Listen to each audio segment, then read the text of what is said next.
toda kumukwazisai mose pachirongwa Family Matters mukati mezuva ranhasi. Toda kutenda Mwari nekusangana kwataita pachirongwa chino. Ndanga nchida kutiko musangane nedare redu mukati mezuva ranhasi as we prepare kuti titsenge nyaya ine matsamvuramvu akati one day mukati mezuva ranhasi. Saka ndachida kuti vadare musangane navo. Totangira panapa. Makadiwa vateereri nevatariri intinonziro tina Mafume Msara. Thank you so much. Next. Ewe kani vadiwa vateereri navatariri ini ndinu wenyu Advocate Nyaradzai Maposa. Thank you so much. Yes. Kwaziso kwamuri hama nehanzvadzi indinonzi Watson Mbiriri ndiri mufundisi. Thank you so much. Toda kutenda ndo dare redu riri kushinyira rakaguta nezivo nezviri kuda kuti zvigadziriswe panyaya yatinoda kuti titaure nezvayo mukati mezuva ranhasi. Mungu yanetsa yatati tichida kuti tidhile nayo nhasi iri kupfira mata anoenda kure. Inyaya yekutiko vanhu vanopinda in a relationship vodanana, handiti ndizvo here? Mukomana nemusikana vataurira ndakuda, uyo woti abva ndada, votanga kufamba. Pamwe watoonekwa kwatete, vanoposta vari vese Facebook, you know, these media handles dzakasiyana siyana. Saka pozosvika pakuti iko vanyasoona kuti iko hazvichaite kuti tienderere mberi. Hameno zvaitika, tichataura nezvazvo. Handiti, is there a good way yekuti vanhu havati uyu nekuku varambane and end this relationship? Is there pane here nzira yakanaka yekuti iko relationship yatopera but still it's not messy, hapana madhaka, it's not blood all over? Handiti muri kuona?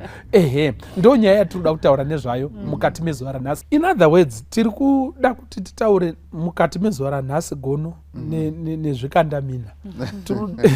Tinoda kuti titaure nhasi nenyaya yekurambana kunogona kuita vanhu asi vorambana zvine hunhu. Handiti ndizvo here? Ndo zvatinoda kuti titaure nezvazvo mukati mezuva ranhasi. Maybe kukura dariro redu tatida kuti timva tangotanga takafasa. Handiti muri kuona? Kukura dariro redu chinyiko chatingati iko kurambana zvine hunhu kana kuti breaking a relationship amicably or maybe nicely. Tiri kutaura kuti kudii ngatikurei dariro vanhu vaone pekudzana vakasununguka. Totangira papapa. Mai Msara. Yes. Masekaka. Kutoita se-oxymoron Msokosi. Breaking up nicely. All right.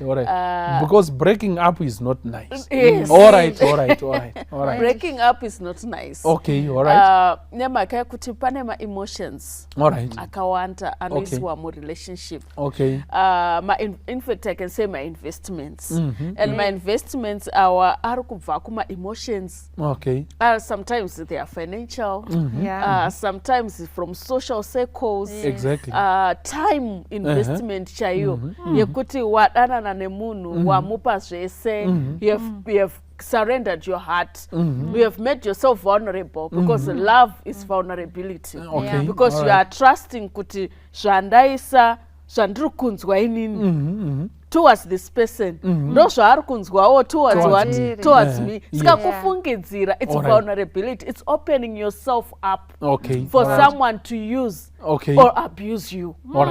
That's what you're doing. I see. Saka pane zvakawanda zvatinoisa muma relationships tiri mukomana nemusikana zvatinenge tichihopa kuti by building this we are building a future. So your imaginings mukomana wako kuti musikana wako uri kuumba gauni remusi wemuchato nemukomana wako, uri kuumba the house that you're going to have, uri kuumba vana vamuchaita. You are living in an imaginary world. Yese iri focused on this guy or this girl. Zvekuti paunozoudzwa kuti tiri kubreaka up, whether waudziwa nezwi runyoro kana kuti waitigwa mabhanang'ana, breaking up won't be nice. Yes. Thank you so much. Thank you so much. Mari ataka. rambozorora muchigwenzi but harina kufa tiritesere ngatikurei futi dariro. What would you say, advocate? What really are we saying mukati mezuva ranhasi? What are we talking about? Okay, ndofarira patanga chikandamina vatanga pakanaka chose, saka I'll build from there. Yes. Kuti my relationships, my investments. All right. And because my investments, you can either face a profit or a loss. All right. Saka breaking up is on the side of a loss. All right. Loss dzimwe nguva hainene kuti waluza iri $5 here kana kuti iri 5 million. Loss inongorovesana inorwadza. You cannot lose nicely. You cannot lose nicely. Kozoita vanonzwisisa maybe tichitaura kuti maybe in terms of maturity. Muchaona kuti zvichasiyana pakuti vanhu vakazorambana sei.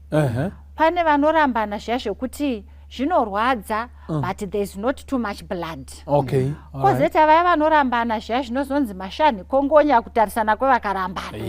Kwekuti unotoziva kuti panapa patone mhiri zhonga nebokoshiti mhere iri kuitika yokuti inoto maungira acho anonzwikwa kunana sekuru nekunana tete nemapasta varitoziva kuti pakazorambanwa pano. If you remember, I think takambozvitaura taitaura yedu nyaya yekurambana vanhu vanga vatochata. But I want to take this as a similar situation because of the investment yataura nachikandamina. All right. Kuti breaking up and the pain and the desperation and the suffering and shock inoitika kumunhu kana vanhu vaviri vanga vachidanana varambana. It's only second to kufirwa nespouse. I see. So kuzungunuka kunoitika mumunhu. Imimi munomuona henyu ari munhu aripo achitemake misodzi yake. But their world has crumbled. Yes. It's a lot has been uprooted and shaken. Vision yanga anayo ye future. It's now bled or it's now no longer there. Okay. Saka The ndosaka dream is now a nightmare. The dream is now a nightmare. Ndosaka vamwe vachisuta zvazvo kuti kana ndatoramba neuyu ndadai because of the beauty of what I was building. Better ndife. So it's as strong as death. Ndosaka zvinzi love is as what? Is as strong as death. And apa pena kunzi rudo rwavakarorana. Rudo rwevachada kuroorana. Ruripowo rwakasimba zvokudaro kuti ndo dzinde. Rikufanira kuzovakirwa kana kuti rikufanira kuzounza other investments and other programs anenge arongwa muupenyu. Saka zvakanyanyisa kuoma. Zvinorwadzisisa. Thank you so much. So in other words tiri kuti iko muri kudanana vanangu tiri kuzviona muri kudanana but kurambana dzimweni dzenguva kunoti omei zvakare dare rino riri kuti idishuwa hapana paungamborambwe ukasara uri iwe handiti ndizvo here. Your world has changed. But mukati mezuva ranhasi tanga tichida kuti titarise vanhu vakadaro kutiko muri kudanana but paita need manje handiti muri kuona yekuti relationship iita sei ipere. Is there a good way to end that relationship? Handiti ndizvo gono imbogamuchiraiwo chidhina mungu iyo ipirire kure. Inyaya inokosha zvikuru yauya mudaresi nana chikandamina vari pano. Nekuda kwokuti kana tichitarisa muupenyu hwekudanana in the world of love, vanhu majority tikati ruzhinji rwevanhu vanotoenda through experience yebreakup at one point or another. Vashomanene vekuti aite that experience, they are there. Yeah, I know someone like that. They are there, vashoma vekuti munhu atanga kudanana naye angava mukomana kana musikana hapana breakup vatopinda, but one of them anogona kunge akamboita breakup, but vashoma vanhu vasinga experience zvatiri kutaura pana. The majority evanhu anotozoroorana maybe wechi 14 or whatever hatizivi zvichienda zvakadaro. Saka and yet at the same time nyaya yebreakup it's not an easy conversation. You are right. Yekuti saka ndonyarara here iye achazongozviona kana kuti ndomutaura here kuti unofunga ndandiri serious here kudana nemunhu akaita sewe. Saka tiri kuti zvingaitike sei pane chinangwa, pane shungu dzedu, zvingaitike sei kuti vanhu vati nzira dzarwa, uyo akuenda nekuko, asi munhu achienda aine mutsigo nechiremerera chake asina kuzoundurwa mutsonzoro zvokuti akungoti cho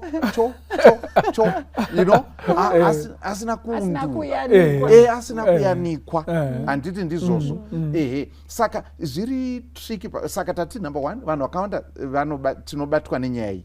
Number 2 inyaya isiri easy kuti unoitumbura nepapi. Muri kupaona. Inyaya isiri easy. And then zvichienderana nekuti zvakare isiri easy kudaro, inyaya yekuti kana isakabatwa zvakanaka inogona kuva nezvakawanda zvimwe zvinogona kuzoitika. Uye panogona kuti one maybe ari prepared, but uyu mumwe uyu ari kutoshokwa kuti what are you talking about. Munoona uchiri mushoko otona process yatanga yekuramba saka izvozvo zvokuti mumwe munhu maybe anogona kurambwa kana kuti mumwe munhu anogona kuti hakuna zvakadaro. Saka zvinogona kuchizova messy. Saka topedza kuona kuti saka tingati zvoitwa sei, tingati zvodini. In other words tiri kuti here maybe ameno kuti iko timbochiruma chinhu ichi, zvinhu zvedu zvinyatsotsengeka, zvakanyatso kunaka. Discussion yedu inenge iri kuuya pakuti iko there is hatisi kuti here mukati meupenyu pane nguva yatinombosvikirwa nayo mukudanana yekuti when it is very necessary kuti vanhu varambane. Handiti ndizvo here? But morambana seiko zvine hunhu. Handiti ndizvo here? Right. Saka but pane here problem hayo kana relationship inofanirwa kuti imire ikangotadza kuti imire, kana kuti zvinogona kuitika here kuti iko imwe relationship shuwa inofanirwa kumira, but vanhu vari kuteshaya kuti iko voimisa sei, kana hapana here kuti iko munhu zvinogona kuve difficult to a person to end a relationship when it is necessary to end it. Handiti muri kuona? Is it possible? Ngatimbopatsenga ipapapo chirasha bataitinzo sinyoro nemhaka yekuti yes pane nguva yekutoti relationship ngaidi hayo ngaipere, and there is a necessity yekuti relationship ngaitopera, asi makatanga zvakanaka, nokuti pamunopinda murelationship munogona kupinda nepfungwa imwe yekuti we want this to work, but along the way uona kuti zvinhu zvazvisi kudi izvi wotozoona paya kuti munhu anotoshopera kana kuti hana kungorongeka so exactly. Kana kuti this person is not treating me the way yandinoda kutreatwa nayo, or maybe mavalues edu pane paari kudi paari kupesana, kakungoti kakunyepa kake so anongonyepa handisi kunyatsozvibata kuti zviri pai, or maybe family chaiyo kuti background yake I think nena hazvisi kudi. There are so many reasons why people want to move out. Kauti umwe anenge atoona umwe wanofunga kuti anopindirana ari nani pane uyu waanaye. Saka mareasons acho haaperi pakuti vanhu vanofanira kugaramba vari vesere. But as long as you are on the other side, uri mukomana kana kuti musikana, mapossibility ekurambana ari high because you are still trying out kuona kuti munhu uyu anoita here kuti ave my wife, anoita here kuti ave my husband. My wife Vasharo anoti it is better to break an engagement than marriage. Notiri kuti trifling of hearts is on another level. I say tiri kutaura. But tiri kutaura nevanhu vadecide kuti isusu inini mukomana uyu handichadi, asi iye mukomana ari kundida, asi ndiri kutofanira kumuudza kuti handichadi naye, hazvichaite wandida 5 years but hazvichaite patasvika panapa inini handisi kuona future kana kuti mwoyo wangu pane pawakafuratira. Okay. Vanhu vanotaura zvinhu zvakasiyana siyana. Mwoyo Yes, wangu hausisipo. Wanga umboripo. But iko hino hauchidi wakafamba hausisiri pauri. Ndokumbira kuhwisisiwa. Woona kuti aiwa umwe ari kuti inini wangu uri pauri saka wako ngaufanire uchatokuteera chete. Wangu uchamuteera chete. Takutopinda mudangers of stalking. Handiti atichataura pamberi apo. Then there are some dangers. Kana munhu ari kuda kurambwa ava kuramba kudini kurambwa. Then it becomes a problem. But anoda aramba akabvumiwa kuti ari kuseruka bvume kuti it's okay. Is that what you have decided? Ndo patinoona kuti relationship inogona kunopera zvakadi zvine mutsigo. Alright. Thank you so much. Amen. Saka zvitori nedambudziko ka ichikandamina advolve kuti iko munhu anyasoona kuti iko tine problem apa this will end in tears. Anditi muri kuona but munhu ongogara in that relationship. Indakaona vamwe vanotozozviita chinotanga uri musikana otozozviita wato mukadzi mukuru. Munhu anopotswa nebanga ka17. Anditi muri kuona zvinhu zviri kutonetsa uri kunyasoona kuti zvinhu izvi hazvisi kuenda anyway. Life is at risk and all that is top notch. But munhu anonotorwa nehanzvadzi nanatete wagomutora from that relationship. But munozonzwa kuti ndane nhumbu ndiani ndiadred kuti tibatsirei. Kune vanhu here vanogona kutorarama nerelationship inofanirwa kunge yakamira but vachingowanikwa urimo. Is that possible? That is very, very possible. Munoziva muchokoshi ndaitaura nezuro to one of my young ladies about dealing with low self-esteem. You see, kana tongoti musikana kana mukomana apinda relationship ane a low self-esteem, a low a view of themselves. They tend to put on a pedestal the other partner. So that chero akatanga kuitwa abused. They will always focus back on themselves and take the blame or think they deserve it. After all, and navabereki. Exactly. It's as if you did them a favor being in that relationship. And kuna vamwe shuwa wokuti atogara kunyanya kuvasikana anokudza kuti ndane 3 years ndisina kana munhu ambondiridzira muridzo. Saka akazoridzirwa muridzo manje anoiti chawawana batisisa mudzima upi kaviri. So she can be in that relationship or he can be in that relationship which is clearly toxic. And but because the relationship is representing something muupenyu hwake, zviri kurepresenta an achievement, zviri kurepresenta kuti aintroducewo umwe munhu wokuvanhu achiti uyu ndiye wangu, zviri kurepresenta zvakawanda zvokuti they can end up being blinded to the evils of that relationship opedzisira asingabudimo. And what we've always said is kuti abuse in a marriage yamuri kutaurai starts with abuse in a relationship. Usually munhu haarorwi kana kuroora ozotanga kuabuswa. Masigns and symptoms anenge atanga kare vanhu vachiri boyfriend negirlfriend kuti ava mai ava vanochovonya ava. She is a handpecker, she is a problem, she is controlling, whatever. Watozviona kare. But coming out of it may have a lot to do, sure, with low self-esteem or the value which you are putting on the other person which they don't even deserve. Kana kuti it's a relationship which has become ningati inonzi almost symbiotic, like enmeshed or too dependent on each other to the point yekuti it seems the need to be in a relationship is bigger than the quality of the relationship. So at the end of the day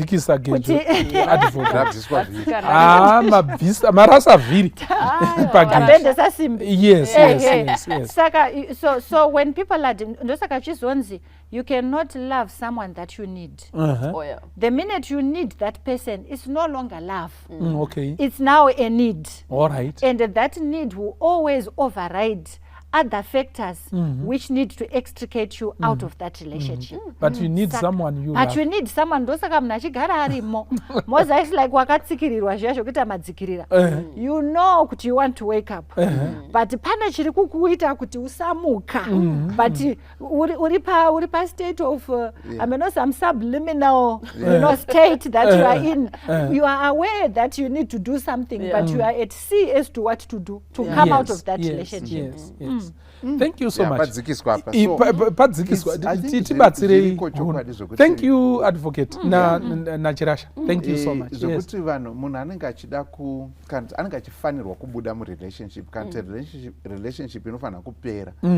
Asi maybe mumwe munhu nekuda anogona kuti neinvestment yese ndakaita anogona kuva mukomana ari kuti munhu ndakatomutengera flat or whatever and things like that. I can't just lose it like that. I need to give it another try or something like that. Kana musikana ari kuti ndakazvipa kumunhu you know akundiziva in and out saka ndosara ndiri munhu here kana kuti mumwe munhu anogona kuti mayouth camp ataenda tese akawanda tigara paZambia nemadirector ekuconference vanotoziva kuti ana ningi wake. You see saka tozoonekwa izvino izvi pachurch federation yese vanhu vanotozviziva kuti uyu ndewaningi. Zvozotanga kuchinzi iye zvino izvo ana maidhoka vakatongomirira kuti raisi tiri kukwatisa rini. Muri kuona saka kune mumwe munhu anogona kudya uroi nekunyara kuti well ndandisingachadi zvangu but hazvizoiti kuti ndichizonzi hatisisiri.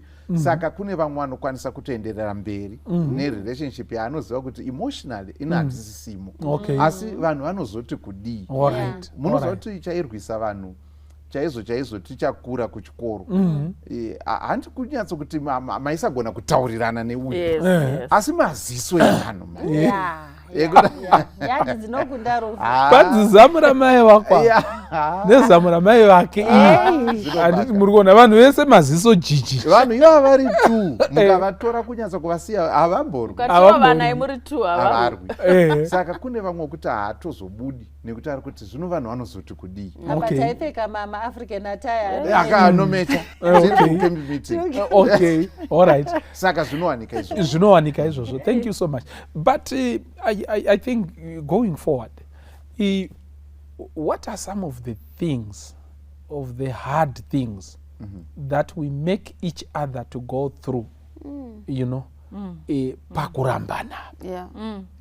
Pane mapiritsi anovava here anomedzwa nevanhu nezvisango zvitema zvaunopfudzwa nazvo because the relationship yaita sei with the way the relationship has ended. Handiti ndizvo here? I think panouya kutiko there ndambonzwa umwe achitaura before this session kutiko there are actually types dzekuita breakup. Handiti ndizvo here? Maybe we can talk about those types. Vanhu varomborambana sei kumazuva ano? Inanzani ndamboramba mukadzi muupenyu hwangu hwese gono handisati ndamboramba mukadzi. Handiti muri kuona ndingori naye. Saka imbondibatsirai kwete kuti makamboramba imbondibatsirai handiti muri kuona nayo cheripo. Vanhu vanorambana sei zvatingati iko munhu akawanikwa ari mumachira nemasafety shoes ake akatofuga achiti ndiri kupindwa nechando ndikunzwa mweya kupera. Vari kurambana sei? What are the types that we can talk about? Maybe one or two and we give another person picks another. Let's just do that. Yes. Mushokasi chiri kutoitika mazuva ano imwe nyaya inorwadza chose ndeyekuti unongozoona Rora Day yakubudiswa either pastatus kana paFacebook kana paTwitter wotoona hezvo ko vamwene vaya vainditi dhota vana amwe vada kuti dhota ndo varipo vakatomira nomuroora nana tete vaya muroora wacho utesa picture uri kuona kuti no everyone else is there. Everyone else is there but I'm not there. ukaona zvadaro hapana imwe nzira yaungofanira kuzotarisira kuti udzwe kuti we warambwa iwe, because muchato kana infact kuroorwa nekudini it's a permanent arrangement. And uri kutoona kutoti panapa hausisipo pamepo. Kuti unonzwa kuti roora dei riripo wamboriona here wozvitsvaga manje iwe zvichanga ona kuti no signal ndatsvagwa pamepa hapana zvako zvakafanana. Vakomana kana mazofunga kuramba munhu handiyo nzira yakanaka iyi. Ndapota hangu iyi inopinza munhu muguva nguva yake isati yanyatsosvika yekunzi iko akwegura zvekuti iko hazvina kunaka. Thank you for that point. Ndichiwedzera ipapo koita yayo kungofonegwa nemumwe mukomana zvonzi hai is this are you Francis? Mosa ukanza mibvunzo inotanga achibvunzwa kudaro ka ndakakurohwa nana you apprehensive. Zvonzi ndadazwa kuti relationship yenyu na Ningi na Hilda yakamira sei? Iwe unozwa kuti musikana wangu ende mukomana shuwa ari kutondifonera achindibvunza. Zvichabvunzwa kuti iwe sei uri kubvunza? Okuudza zvakati aiwa neniwo chinyi? Nditori mukomana atori musikana wangu nditori mukomana wake. And in fact takatodai tikatoona matanho akawanda atotorwa maona tikutoronga kuti tichazoenda tese ku-UK mapepa angu azomira akadai wongoti kana nazvo iwewe. Saka kuudzwa ne-third party kuti relationship yako haina zvairi kureva. Kune vamwe vatori nama-advancement vatova advanced stage iwo chinatsoziva kuti patiri panapa shuwa hatina kuzhinji kwatataenda asi ona kuti uyu mumwe wako ari kuisa a bigger investment in another relationship. Apa uri kuudzwa through a third party. Ayo inorwadza iyoyo inorwadza. Ndo mamashura ari kuitiranwa pakusiyana ndizvo here. Right. Mai Musara. Inini Musoko ndofunga kuti if people were responsible enough, there was another way breakups could be done. But unaona kuti munhu anogona kuignore munhu chaizvo. Hachakudi but akutisa nya wamuti good morning makuseni na 6 AM zuva rese womuti zvegood night asati apindura good morning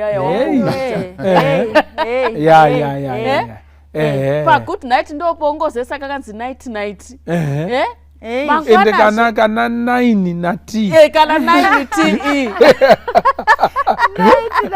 ende vanozokuita zvinhu zvakadaro vanhurume regai ndikudze isinyoro ngatikorera nepachena mastandi emumastreets munhurume hanzi vanhurume anoti naturally isusu hatingarambe vasikana nototobvunza kuti konodi ngomuudza kuitire mashiripiti nemashura nezviratidzo iwo ukudza kuti hazviiteka kuti wakambona mukomana achiramba musikana. Saka in other words ari kuti iwe ongorora wega nepfungwa dzako wazonzi nepfungwa dzako iwe urifungwa kuti zviri kuti chipo here. Thank you so much. Saka the ingono wega movement tinoda kuti iko kana ina president kana inani please ingodissolve ipati yenyu handiti muri saka very very important. That's another nasty way yekunyararira munhu. Because chimwe chinhu chinonetsa ndechekuti iko vanhu vanoda closure when these things happen. Handiti muri kuona takazotadza kuwirirana pakati nepakati. Uchirurangarira gore riya here takaedza kubetserwa uchirurangarira pakati inini hangu ndifungi iye utoti hano ndapaunawo handiti muri kuona then moparadzana at least waita closure. But munhu akanyarara inonzi ghosting. Exactly. Yes. Dr. Mbira. Yes. Ndofunga imwe yenzira dzinorwadza zvikuru dzinogona kuitwa nevanhu ndedzekungoti vanhu vari kufamba vese vachigadzirira pane kumwe kurambana kunorwadza kwamunongonzwa mumazupko kwekuti vanhu muchato wanga wato 3 weeks away poitika zvinoitika mashura mamwe kuti utonzwa kuti uyu anotori nepamuviri paRands Road iye musikana unoda kuchata naye kana kuti zozosvika pakubuda nenzira yakadaro kana kuti wotonzwa kuti mukomana uyu akatomitisa mumwe musikana ari kubva kunyabhira muri kuona zvinhu zvakadaro zvinhu zvekuti zvinokwanisa kuunza such shock or trauma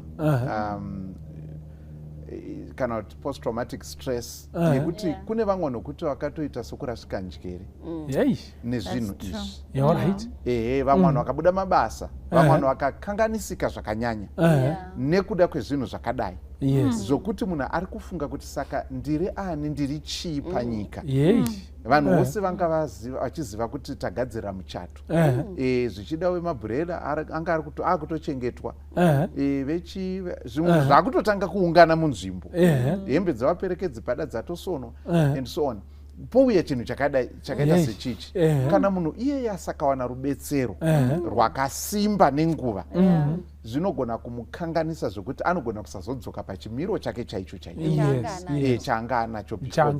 Saka zvinhu zvakadaro zvakaita zvokuti munhu anoitiswa pamwiri kana kuti anomitisa mumwe munhu zvinhu zvakadaro zvozongobuda nenzira yakadai zvikuru sezvichinzikwa through third parties information yacho it can be wozochera wega kuwedzera ipapo mushokoshi yakada kufanana naiyoyi ndiye munhu anokupa date maiwe akupa date kuti ndiri kuuya musi wa2 December tiri kuya nanasekuru ranziroti tete wekuchitomborwizi vanenge varipo nevekuhwanke uko vouya kuti wosonesa madresi elobola day zvese nemabhaluma acho avako mazuva ano aya nekeki woitisa wochimirira munhu kuti achadini achasvika apa mabhodho ari kuita kufinyinyika ukuzungu neusvokutombo zvakazanganiswa vanhu vakamirira wakuwasha mabiribobi esaitwa munhu wamirira radai 2 ndo inowanzotanga hana kurova 2 o'clock uchiona 12 dzodai ku2 uona iro rakutodzika kai muna mai aro richinopinda muna mai varo apa foni haichapindi haichadi network haichabata kuti akatarusvika nguvai achiri kuvuya here uku iwe foni uri kungodi idi ndo zvinhu zvinogona kuuraya munhu mental torture mental breakdown traumatic zvese zvinoungana ipapo mwanasikana ochema kuita seachafa nemisodzi chete zviri kuwedzera neembarrassment because vanhu vakapoteredza vanhu tanga tauya tichiti tiri kufarira mukwasha wedu achadi iwe waita no show wasiya uyu ari pachena ndakaona kama kapicture ketudhara twakashamisika twakapfeka tumabhachi pakanyorwa unzi tatauya kuzoroora zvinomusikana wacho hanzi hana kurara pamba saka tandichimbomira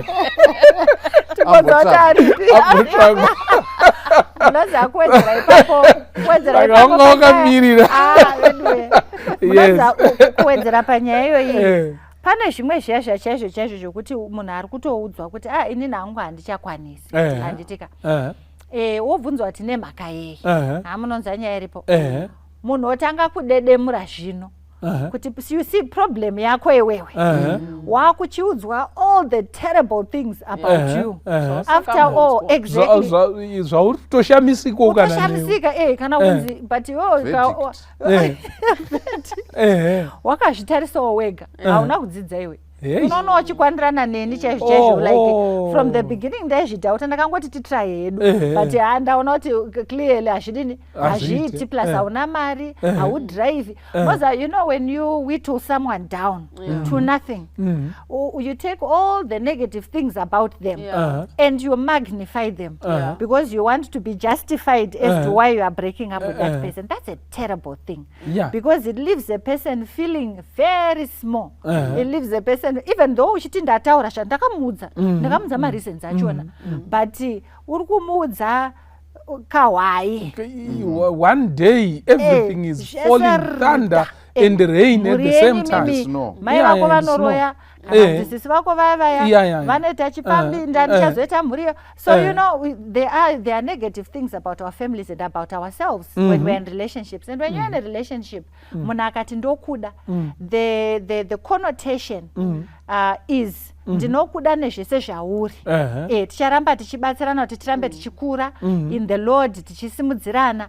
But when a person focuses on the negative things, it's the ultimate source of rejection or feeling of rejection. Yekuti andina kugamuchirika pane munhu uyu, and it leaves you feeling very hollow and terrible.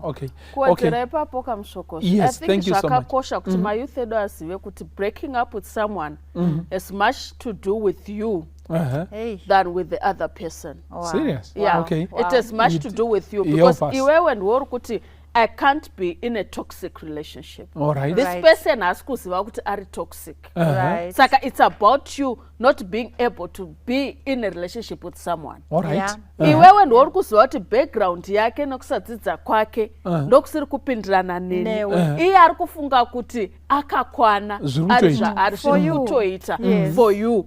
Saka breaking up has little to do with that other person, but with you. Iwewe your ideals and values ndozviri kuita kuti ubreke nechi neumwe munhu. You need to leave that person ari munhu as much as iwewe you want to go uri munhu. So sometimes the reasons dzatinoda kupa adzisi necessary to the other person. Ndosaka muchiona kuti sometimes people spiritualize even my breakup. Mwari wandiudza, this is you. Uyo hana kuudzwa se message nani naMwari. They don't need to hear it, because uri kumudza kuti chi, kuti Mwari hakudi wewe, kuti ndive newe. You are not acceptable to God. In other words, that's what you're saying. Iwewe kana one message Mwari atoona zvitori nani kuti atokudzura kubva kwauri. Atokudzura Mwari atondibetsa. We then spiritualize, we then try to find reasons, we then demean, we then withdraw someone. Kuti akumisa iwewe kana usingachadi, be honest. Kuti, you know what, inini handichakwanisi to be inini. It's not about you. Yes, zvinorwadza kudzwa kuti it's not about you, it's about me. Zvinorwadza. But that's the truth. But sometimes it's better kuti akangondiudzwa kuti it's not about me, pari kuti akudzwa kuti zimusoro rako nezimuviri rako handiri kwanisi. It's far much worse, you know, because uyu munhu ari kuva honest to their feelings. They don't want you anymore. They are being honest, and they are entitled to their honest. They are entitled to not wanting you. In where you have to accept that this person doesn't want me anymore, and that's enough. Move on. Move on. Thank you so much. Ngatibate something. Ngatibate something. Thanks. Chikandamina maita zvakanaka. Ngatibate something. What are some of the the dungeons, the bottomless pits that we throw people in? Kana breaking up is now handliwa zvakaisokuna. One or two, then we call it a day. Yes. What are some of the I know kutiko we have mentioned stress kutiko you demean a person, you reduce them, watanaura munhu usara achiti jobo pasi sekachongwe kasina kana kugushe kana one. But is there anything hakuna anything outside that we can tell my youth aya kutiko akusungoti watanaura apa you are leaving a certain trail, siyanai zvakanaka. What are some of the things? Maybe ndokonangopinda nezviviri. Chekutanga chiri chekuti I've asked a lot of men, even adult men, and some young guys. Kuti why do you have 2 girlfriends at a time or 3 girlfriends at a time, or why do you cheat on your spouse? Munhu anokudza kuti ini ndandiri munhu ari right, usually ndo story yacho. Ndachitori munhu atori correct. Ndiri right kudaro, ndandine musikana wangu wandaida. Zvoitika kuti musikana iye haana kubata mukomana uyu mushe. She cheated on him, or akazodiscover izvozvo kuzonzi akazoita munhu nomwe munhu, iye maybe vanga vachiti tikuchengetana tiri vaviri, and he was disappointed. And that put him in the mindset yekuti a woman cannot be trusted. Okay. You can't give a single woman your heart. Okay. Saka anobva aita pfungwa yekuda kuita spread risk. Oho, all right. Saka vakomana vazhinji ukavabvunza kuti nemhaka yei kune vamwe havondururani mara patsetsetse dziriko dzinongoda kuita izvozvo handitika asi ukabvunza vamwe genuine anokuudza kuti no, there was a point where I was disappointed. Ndakarambwa kamurambirwo ikake kudiscover kuti tatitori vaviri kana kuti tatiri vatatu or whatever the case maybe, then he feels kuti so that pity iyoyo yekuti munhu abva pa tongoti a righteous mind and asvika pakuti he is no longer sure of any relationship, ari kuda kubalansisa, ari kuda kuspreada risk, which also affects other young girls or other young men, you know, wekuti ndenda kuti inini ndototi ndina John uku ndoti ndina Peter uku, you know, those guys are going to be affected and are going to be hurt. It leaves that trail iyoyo yokuti uyo wakuvara ondokuvadzawo vamwe zvichindodaro ndi vazhinji vanozopinda nazvo mudzimba manje havachakwanisi kugara nemukadzi chenye nemukadzi umwe chete. Saka that effect iri pamunhu yekuti hazvina kubatwa zvakanyasa kunaka, munhu otosara yatoimbwa chatochimbwa mupengo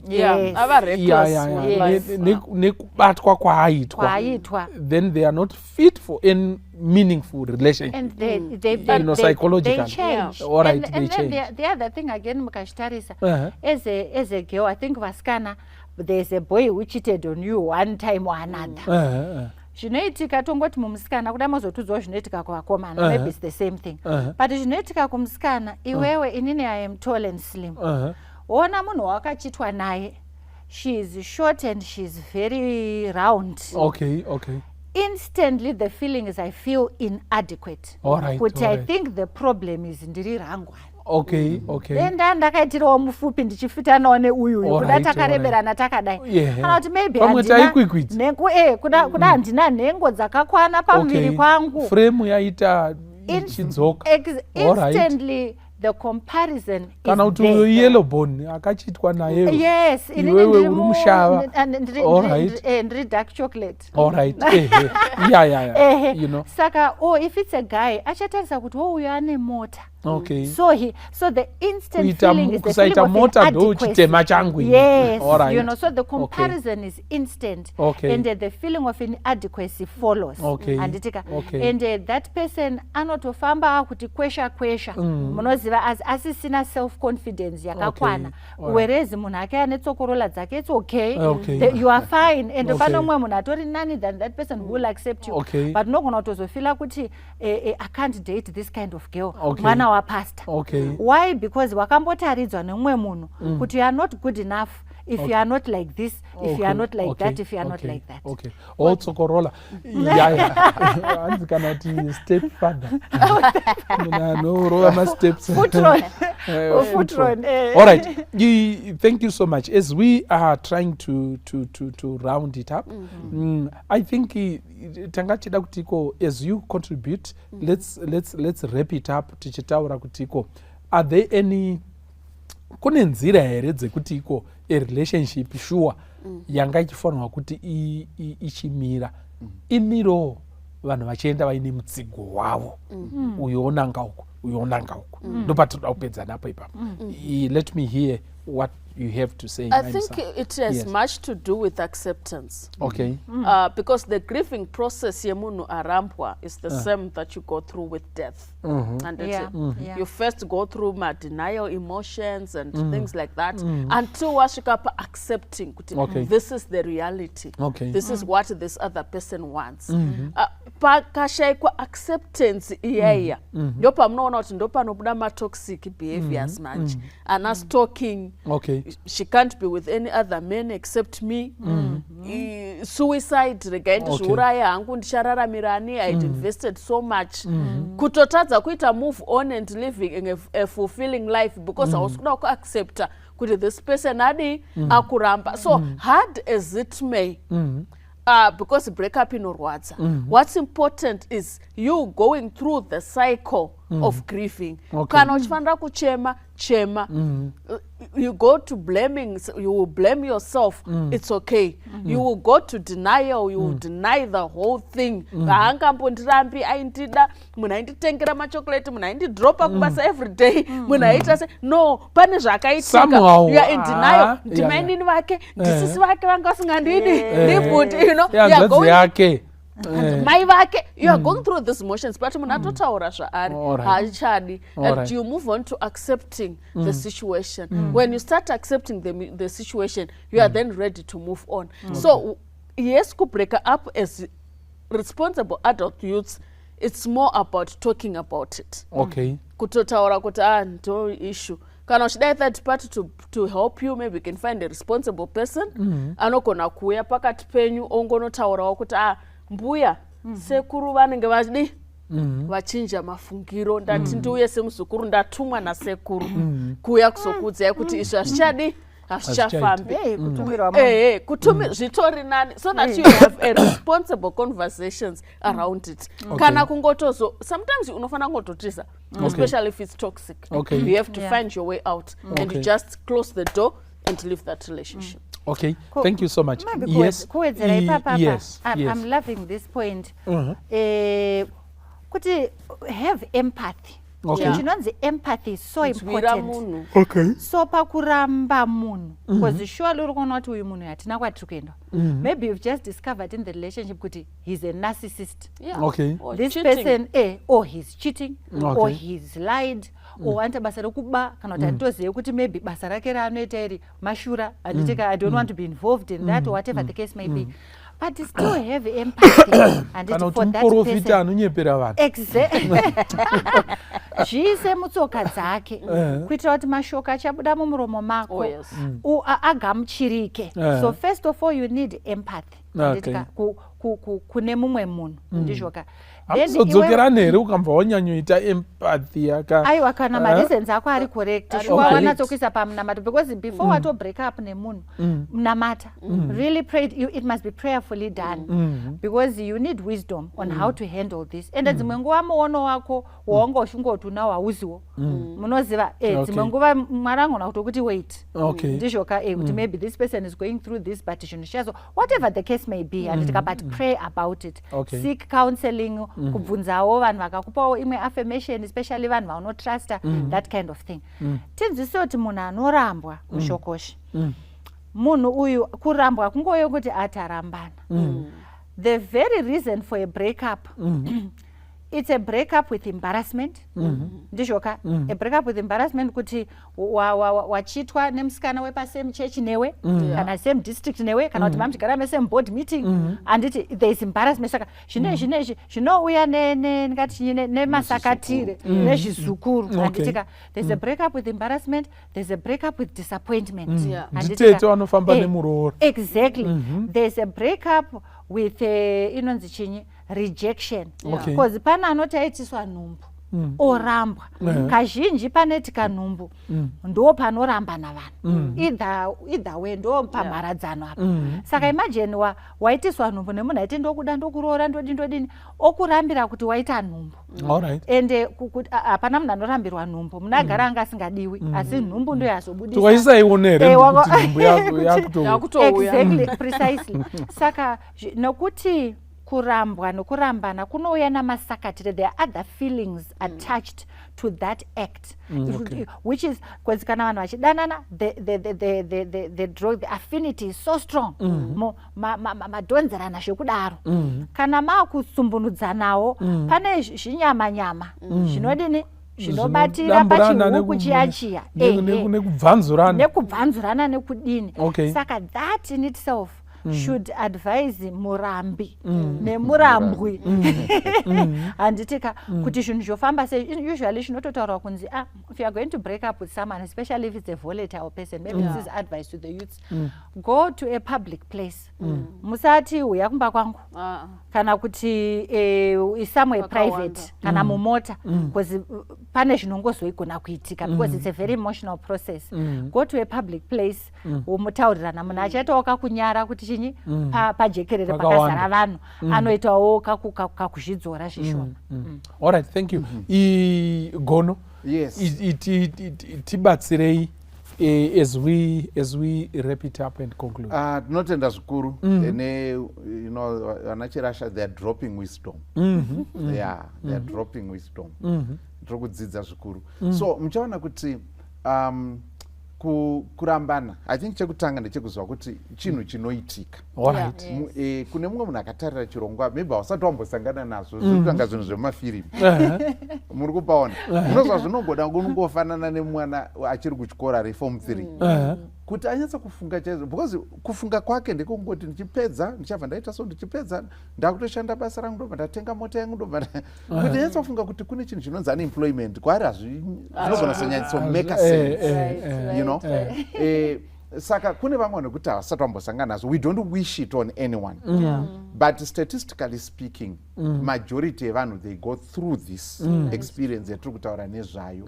So it's important kuti tizive kuti zvinozoitika chii chinozoitika musituation idzodzo. So tati pakati pezvimwe zvinhu sinyo tichinopetera, don't haikona kuita fungira mumwoyo rwendo rwembwa yekungoitira munhu mashura yekuti achadudzira ega mene tekeri iwe uchifamba achadudzira ega iwe uchienda chete uchikoitira munhu minana zvinorwadza kune mumwe munhu izvozvo. Saka that's one extreme. The other extreme ndo yekuti unoudza munhu zvisina hanya, zvekungoti munhu anoti ndiri mukaranga tinotaura sezvazviri, muri kupaona cash talk, hapana cheki pamashoko, tinopa cash ketu ndo iripo iyo. Saka ndiyo muri kupaona, zvinogona kuda kuti, saka these are two extremes. Zvakakosha kuti tiwane a way somewhere in the middle here, and zvinonzi zviri nani as much as possible pazvinokwanisika pese munhu ngaanzwe from you. Do it in person. Kwete tazozvione pastatus kungoti asingadani ngaasingadi, you know. Rudo harumanikidzwa, rudo harumanikidzwa, you know, pastatus, you know, something like that. Zvakakosha as much as possible do it in person, but in some cases it's not advisable.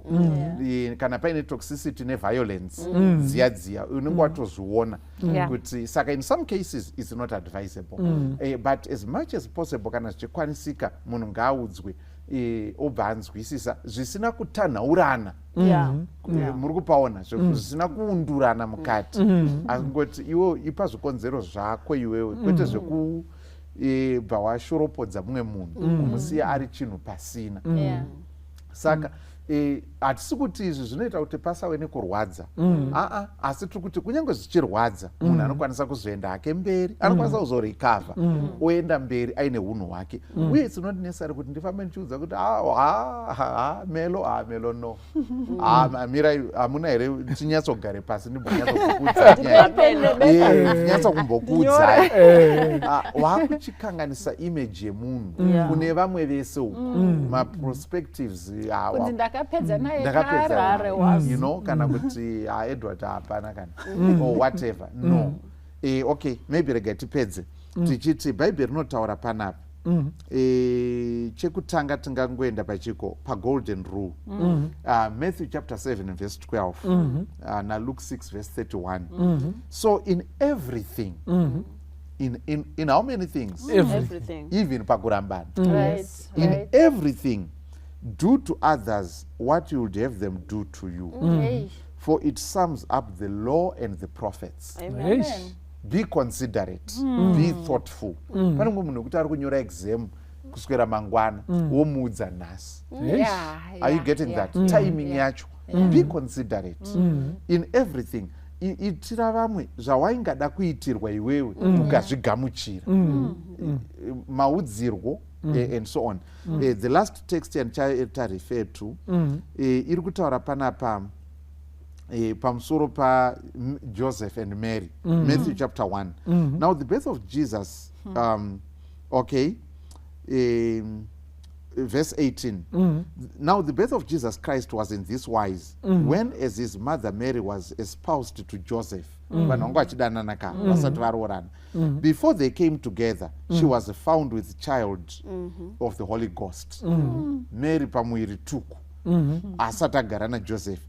Then Joseph, ndo pane nyaya yedu ka, verse 19. Then Joseph, her husband, nekuti anga akanobvisa, being a just man and not willing to make her a public example, yes, was minded to put her away quietly.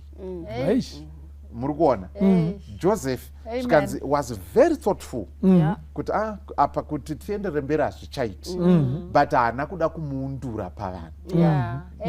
Saka akaedza kutsvaka nzira yekuti relationship yacho ingoite phase out, zvisina drama, zvisina kuendesana kupi nekupi nekuyanikana masocial media.